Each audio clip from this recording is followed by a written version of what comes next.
राजधानी जयपुर के नाहरी का नाका स्थित कब्रिस्तान में इस वक्त हम मौजूद हैं और ये वही कब्रिस्तान है जो इन दिनों राजधानी जयपुर ही नहीं बल्कि पूरे प्रदेश में चर्चा का विषय बना हुआ है। दरअसल ये वही कब्रिस्तान है जिस कब्रिस्तान में इन दिनों जो महिलाओं की कब्रों को खोदकर जो अंदर के कफन है वो यहाँ पर चोरी किए जा रहे हैं।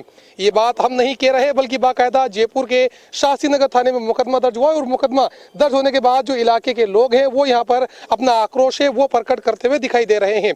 फिलहाल आइए यहाँ के लोगों से हम बात करते हैं कि इन लोगों को किस तरह से जानकारी मिली थी और क्या कुछ ऐसा जानना चाहेंगे। मामला क्या है और किस तरीके से आपको जानकारी मिली कि यहाँ महिलाओं के जो कब्रों के कफन है वो यहाँ पर चोरी हो रहे हैं? 5 दिन से हमें 5 दिन पहले वो लगा था पता जावेद भाई के थ्रू, भाई यहाँ कातिल हटा के कोई व्यक्ति अंदर जा रहा है, कफन हटा रहा है। और वो क्या करता है क्या नहीं करता ये तो हमें भी पता नहीं, तो मालिक ही जाने। और दूसरी बात फिर हम लोगों ने खुद ने स्थानीय लोगों ने आसपास के यहाँ पे एक अभियान छेड़ा और हम रात को 1-2 बजे तक यहाँ रहते हैं। फिर भी उसके बाद भी 4 दिन के बाद वो फिर 2 बजे बाद 4 नंबर गेट से आए, लोग लगने के बाद भी हाइट कूद के अंदर आ गए और उन्होंने इस पे आके वारदात को अंजाम दे दिया। आपसे जानना चाहेंगे जिस तरीके से 4 दिनों की बात कही जा रही है, 5 से 6 कब्रों की बात कही जा रही है कि गेट कूद कर अंदर आए थे वो लोग, किस तरह से आप लोगों को जानकारी मिली कि यहाँ पर इस तरह का घटनाक्रम सामने हो रहा है? देखो गेट तो बंद रहते रातों को, लेकिन अब पता नहीं वो डंडा उंगाल के आ रहे हैं, कैसे आ रहे हैं वो तो ऊपर वाले जानते हैं। और हम 8-10 दिन से इसका अभियान चला रखे, डेली यहाँ पे कुछ ना कुछ सुबह उठ के देखते तो कोई ना कोई वारदात इस पे मिलती है यहाँ पे। एक चीज आपसे जानना चाहेंगे, आपने बताया कि महिलाओं की कब्र के ही कफन चोरी हो रहे हैं, क्या आसपास में आपने और ऐसी कब्रों को आइडेंटिफाई किया जिसके अंदर से ऐसा लगा हो कि यहाँ पर भी कब्र के अंदर से जो कफन चोरी हुए हैं, पुरुषों की कुछ कब्र हो जिसके अंदर से ऐसी जानकारी मिली है? देखिए, सबसे पहले जो हमें जानकारी मिली वो 18 जुलाई को मिली।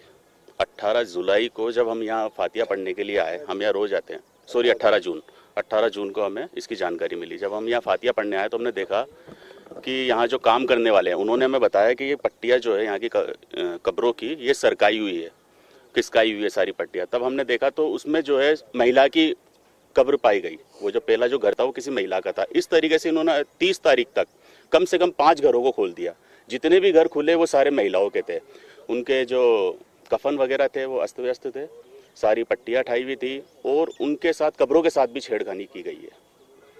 इसके अलावा एक चीज जानना चाहेंगे, जैसा आपने बताया कि इस पूरी घटनाक्रम को कुछ व्यक्ति अंजाम दे रहे हैं, लगभग कितने लोग हैं, उनके खिलाफ किस तरीके से आप लोगों की तरफ से शिकायत दी गई है? इस बात का हमें कल मालूम पड़ा। यहाँ के जो लोकल जो रहते हैं कब्रिस्तान के अंदर गेट नंबर 4 पे, उन्होंने हमें बताया कि कम से कम 5-6 लोग हैं जो सिड्डी लगा के इस कब्रिस्तान के गेट नंबर 4 से अंदर उन्होंने एंट्री करी है रात को 2 बजे के करीब। आपसे जानना चाहेंगे, क्योंकि आप पार्षद हैं, जिस तरीके से शिकायत दी गई है, क्या कुछ आश्वासन आप लोगों को पुलिस की तरफ से दिया गया है? कल यहाँ पर खुद विधायक साहब को हमने बुलाया। विधायक साहब यहाँ पे डिप्टी साहब भी थे और इंचार्ज साहब भी थे। विधायक साहब ने आके पूरे कब्रिस्तान का दौरा किया और जो इसके अंदर स्थानीय लोगों द्वारा जो कमी बताई गई कि बाउंड्री वाल को ऊपर करवाना है, विधायक साहब ने बाउंड्री वाल का आश्वासन दिया है। कुछ लाइटों की कमी है, उसके लिए भी विधायक साहब ने इनको आश्वासन दिया है। और जो ये सामाजिक तत्व हैं वो शहर का माहौल खराब करना चाहते हैं। हमारी जयपुर पुलिस के आला अधिकारियों से रिक्वेस्ट है कि आप इस मामले में तत्काल प्रभाव से संज्ञान लें, इससे कोई आगे कोई बड़ी घटना घटित ना हो। आपसे जानना चाहेंगे, जिस तरीके से पूरी मामले को लेकर कहा जा रहा है कि ये 4 से 5 कब्रों के अंदर इस तरह की वारदात को अंजाम दिया गया कफन चोरी करने की, तो एक चीज आपसे जानना चाहेंगे, कितने दिनों पुरानी ये कब्र है, कब इन लोगों को यहाँ पर दफन किया गया था? ये कब्रें 4 से 5 जो कब्रें हैं ये सिर्फ 4 से 5 दिन पुरानी कब्रें हैं सारी। और लेटेस्ट जैसे कि रात को इनको दफनाया जाता है तो ये सुबह कई कब्रें तो ऐसी, इसमें 1-2 कब्रें जिसमें सुबह ही ये वारदात हो चुकी है। और हम जब सुबह मॉर्निंग वॉक पे आते हैं लोग वाग तो देखते हैं कि बोला ये खुली होती है, तो फिर उसको वो परिवार वाले भी कई लोग तो बता नहीं पाते, तो क्या है उस चीज़ को वापस उसको सॉल्यूशन, अब जैसे कि मॉर्निंग वॉक करने 1000 आदमी आते हैं ना, तो उन्होंने देख करके इस चीज़ को आइडेंटिफाई किया कि बोला इसके साथ कोई छेड़छाड़ कर रहा है। इस चीज़ से हमें मालूम पड़ा ये। क्या आप अपील करना चाहेंगे प्रशासन से, क्योंकि जिस तरीके से कल हम लोगों ने देखा था कि विधायक अमीन कागजी पहुंचे थे, एसीपी शिवरतन गोदारा से जो थाने की टीम है वो तमाम लोग पहुंचे थे, तो क्या कुछ मांग करेंगे आप?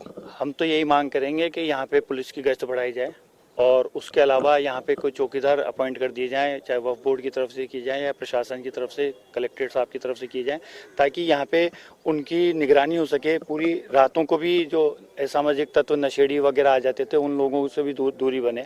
और पुलिस प्रशासन ने सहयोग किया है, कल से गश्त बढ़ाई तो है, पीसीआर भी रात को यहाँ तैनात रही। उसके अलावा हम यही उम्मीद करेंगे कि आगे भी ऐसे पूरी कार्रवाई हो और ठोस कार्रवाई हो, जिससे कि जो करने वालों बिल्कुल, साफ तौर पर देखा जा सकता है क्योंकि एक बड़ा कब्रिस्तान है, हजारों सालों से जो कब्रिस्तान है वो यहाँ पर लगातार मुर्दों को दफन करने का सिलसिला है वो लगातार जारी है। बहरहाल पुलिस किस तरीके से मामले को लेकर खुलासा करती है ये देखने वाली बात होगी।